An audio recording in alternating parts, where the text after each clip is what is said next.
Hi, welcome back to my channel. My name is Pankaj and my channel name is Out of Out. Our motto is each and every student will get full marks for each question.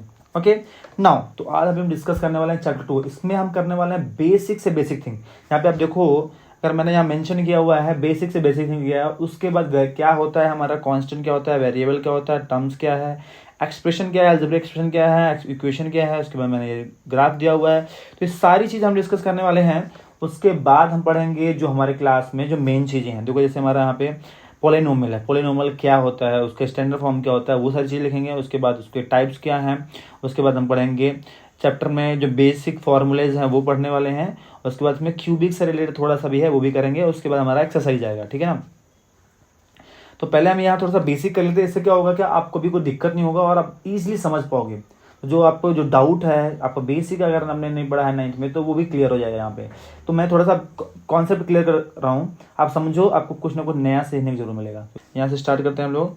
Constant जो है हमारा जो fixed value रखता है, जैसे कि हमारा constant में हो गया क्या, which has a fixed value, fixed value हो गया, ठीक है। अब मैं थोड़ा सा एग्जांपल देता हूँ, आप बिल्कुल समझ जाओगे। इसका वेरिएबल क्या होता है, नॉट फिक्स्ड वैल्यू, ठीक है, नॉट फिक्स्ड वैल्यू, जिसका वैल्यू फिक्स्ड नहीं होता है। अब देखो मैं एग्जांपल देता हूँ। अगर मैंने लिखा है यहाँ पे x + 2 = 5, तो अगर मैंने पूछा आपसे x का वैल्यू क्या हो सकता है, यहाँ पे x का वैल्यू क्या होगा, x का आप बोलोगे सर 3 होगा, ठीक है। अगर मैंने x + 10 = 13 लिख दिया या 15 लिख दिया, तो यहाँ पे x का वैल्यू क्या होगा, बोलोगे आप x का वैल्यू सर 5 होगा। अगर मैंने x + 5 = 8 या 18 लिख दिया, तो यहाँ पे x का वैल्यू क्या होगा, आप बोलोगे 13 होगा। करेक्ट, आप बोल रहे हो सही, 13 5 3 आ रहा है। अब देखो यहाँ पे क्या है, x का वैल्यू क्या हो रहा है, हर बार क्या हो रहा है, चेंज हो रहा है। यहाँ पे भी, यहाँ पे भी, यहाँ पे एक बार हमको 3 मिलेगा, एक बार 5 मिलेगा, एक बार 13 मिलेगा। यहाँ पे क्या है, x वैल्यू क्या फिक्स है, x का वैल्यू क्या फिक्स है, यहाँ पे x का वैल्यू फिक्स नहीं है। ये जो वैल्यू जो है फिक्स नहीं है।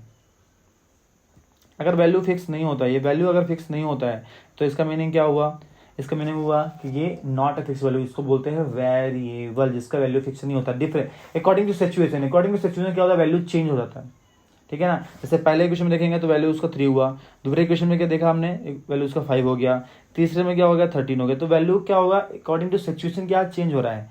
बट अगर मैं बोलूँ यहाँ पे लिखा है 5, क्या कोई सी स्पेशल केस में बोल सकते हैं 5 = 10, 5 = 10 बोल सकते हैं क्या, नहीं बोल सकते, क्योंकि 5 के पास क्या है, इंडिविजुअल वैल्यू खुद के पास है कुछ 5 वैल्यू, वो चेंज नहीं करेगा, वो अपना जो वजूद है उसको नहीं खोलेगा, जो भी है वो अपने पास ही रखेगा, वो कभी अपना चेंज नहीं करेगा। अकॉर्डिंग टू सिचुएशन वो चेंज नहीं होता है, ठीक है।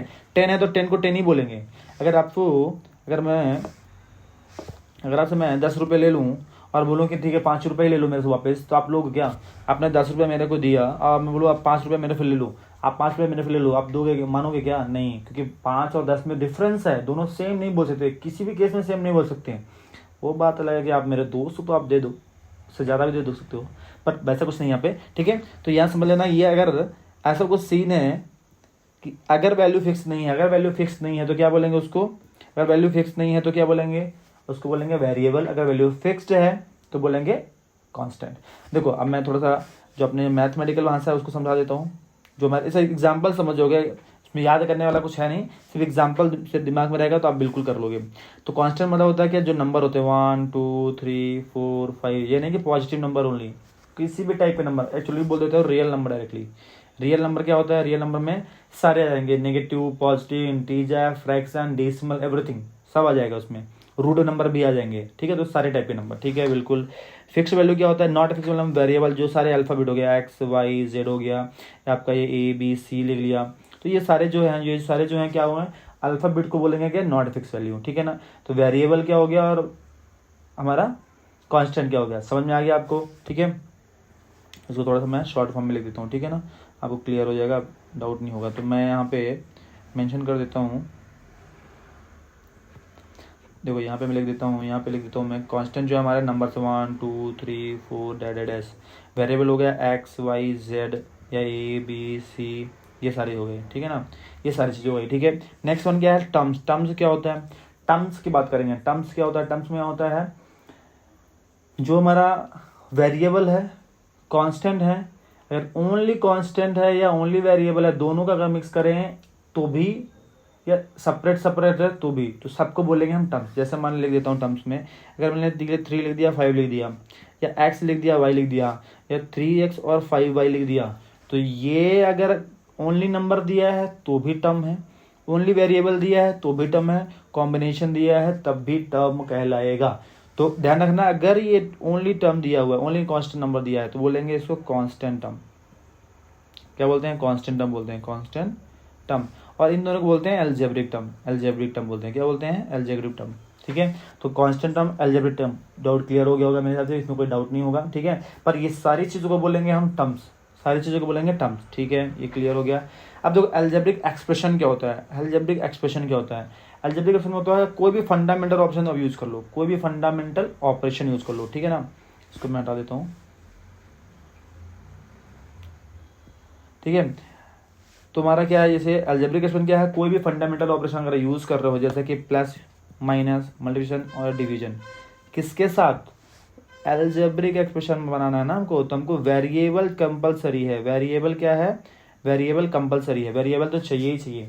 ठीक है, जैसे मान लीजिए 3 × x, तो क्या हो जाएगा 3x, तो ये क्या हो गया हमारा? अलजेब्रिक एक्सप्रेशन हो गया। जैसे 3 + x, तो क्या रहेगा? 3 + x ही रहेगा, तो ये भी अलजेब्रिक एक्सप्रेशन हो गया। 3 - x मतलब 3 - x ही रहेगा, ये भी अलजेब्रिक एक्सप्रेशन ही हो गया।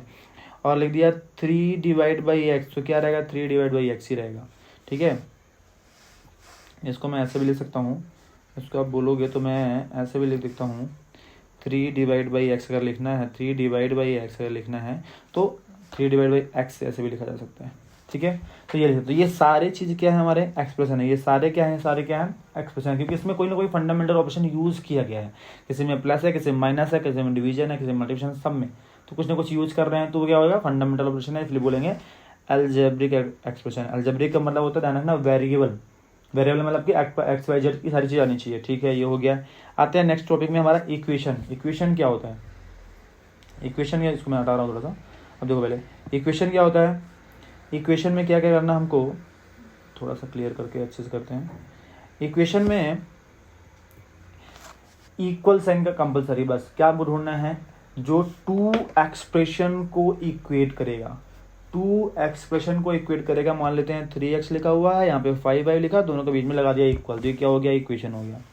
3x लिखा है, यहाँ पे 0 लिखा, लगा दिया 0 इक्वल, तो हो गया इक्वेशन। ध्यान रखना, टू एक्सप्रेशन जैसे x + 3 करके यहाँ पे 10 कर दिया, 5 कर दिया कुछ, तो ये भी क्या होगा? एक्सप्रेशन होगा, तो इक्वेशन होगा। ठीक है ना, तो ध्यान रखना, टू एक्सप्रेशन को इक्वेट करने के लिए जो भी यूज करते हैं वो कहलाता है हमारा इक्वेशन।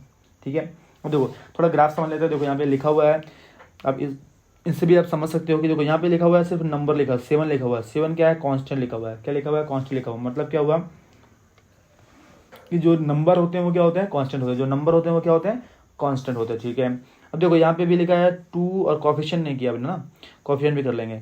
कॉफिशिएंट मतलब होता है जो भी वेरिएबल के साथ में नंबर है, जो भी वेरिएबल के साथ में नंबर है। जैसे मैंने लिख दिया 3x, तो x के साथ में क्या है? x के साथ में क्या है? x के साथ में 3 है, x के साथ में क्या है? 3 है, x के साथ में क्या है? 3 है। ये 3 जो है x के साथ में, तो ये 3 है जो है वो क्या होगा? वो होगा एक्सप्रेशन होगा, वो क्या होगा? कोफिशिएंट होगा, कोएफिशिएंट होगा। ठीक है, दिमाग रखना। एक्सपोनेंट क्या होता है? जो भी वेरिएबल का पावर हो, जो भी पावर होता है मोड में होता है, वो होता है एक्सपोनेंट। जो भी पावर के मोड में होता है वो क्या होता है? एक्सपोनेंट होता है। ठीक है, यहाँ पे वेरिएबल मैंने यूज़ किया हुआ है, यहाँ पे x यूज किया है, यहाँ पे y है, तो x और y हमारे दो टाइप के हो गए हैं, तो ये वेरिएबल यूज़ किया गया है। ठीक है, ऑपरेटर, ऑपरेटर बताया ना मैंने, एक्सप्रेशन में जो यूज़ होते हैं ऑपरेटर, मतलब कि जो साइन यूज़ करते हैं, ऑपरेटर बोलते हैं साइन, प्लस माइनस।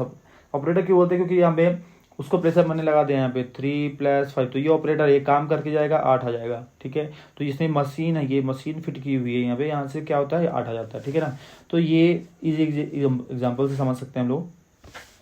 देखो नेक्स्ट वन क्या है हमारा, इसमें आई थिंक सारे हो गए। ठीक है, तो हमने कांस्टेंट का लिया, जो नंबर है। वेरिएबल मतलब कि जो इसमें वेरिएबल लिखा हुआ है यहाँ पे। ऑपरेशन में प्लस माइनस का जो सिंबल लगा हुआ है। एक्सपोनेंट में पावर जो होता है, और कोफिशिएंट में जो उसके साथ नंबर होता है, जो उसके साथ नंबर होता है उसको बोला जाता है क्या?